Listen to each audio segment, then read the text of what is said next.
halda ugu baadahayd hufnaan baa kugu dhannayd hugad xidhata wacnaa jacayl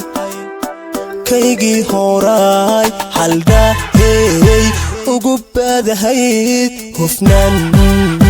baa kugu dhannayd hugad hooy xidhata wacnaa jacayl kaygii horaay